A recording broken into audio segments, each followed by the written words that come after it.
Hey guys, the Wasteland Girl Detective here, and for today's Fallout 76 guide, I'm going to show you how to transfer excess inventory from your main character to a secondary character for storage.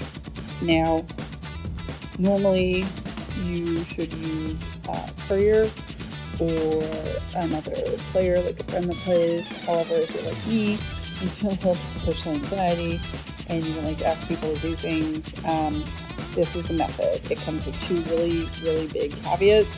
And the first one is you need to have private servers. You need to have Fallout first. You should also create a secondary character, and I leveled mine up, I think to level 40-ish. I'm not sure. I can't remember exactly, but level it up a little bit so you can get to White Springs. And that doesn't take too long. I'm going to log into the server, and oh yeah, I'll trot out my second caveat after. So see, it's building world. When you're doing this, when you're transferring things, you want to make sure that you have, you're not going to get interrupted if at all possible, because you want to make sure that all these steps are done relatively quickly and immediately after each other. This is also not going to work if you have items that are character bound. You're not going to be able to transfer them. So just keep that in mind. But anything that's not character bound, weapons, script, plans, chems, magazines, things like that, those are good items that you may not want to sell or get rid of, but you may not want to hang on to them right now in your stash. They're taking up space and you want to access them at a later time. So I'm going to travel to the White Springs station. This is how I do it. Other people might have other ways that they do this, but this is just the one that I stick to.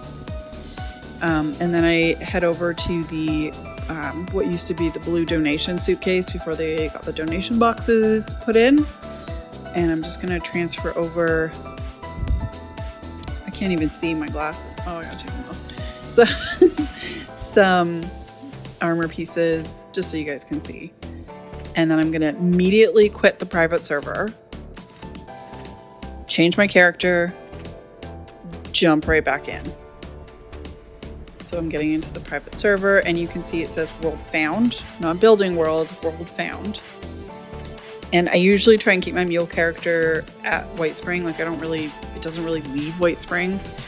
I'm not doing anything else with it besides using it as a pack horse.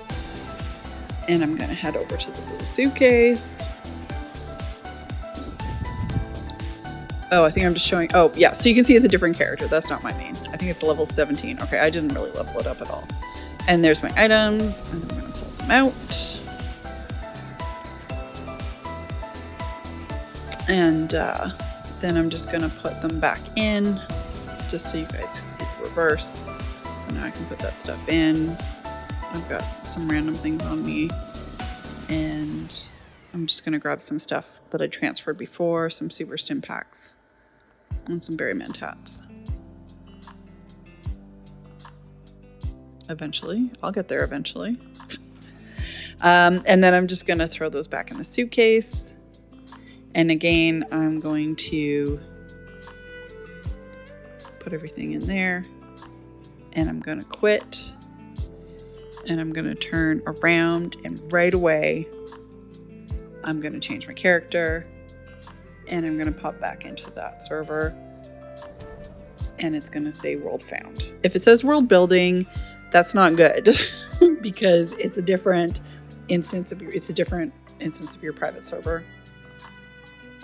So it needs world found. But if you do these steps, one right after another, there shouldn't be an issue. So here's the second caveat, and that is if you get distracted and time goes by where that instance is gone, because there's a time limit, and I'm not going to tell you what the maximum is because I've heard different things. Also, don't push it. Just do the steps one after the other. Your stuff is gone. Also, this is our beloved Bethesda, and the game can crash. I mean, it just does sometimes. And you might not be able to get back into that private server instance. So things can definitely go wrong.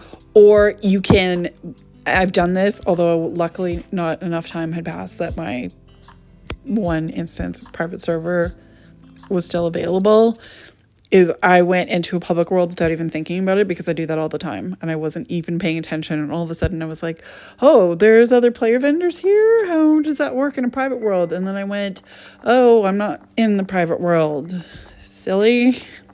So there's a lot of ways that it can go wrong if you're not paying attention and if you're not doing it like quickly. So there are my 2 caveats for this working.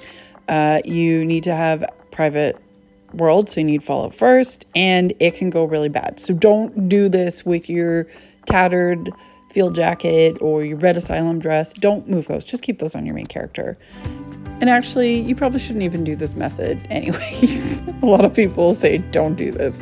But like I said, sometimes, the only option you have is you. So this method is for you. If you have any questions, absolutely drop them in the comments. Hopefully this was helpful. I make use of this method quite a bit. And thanks for watching.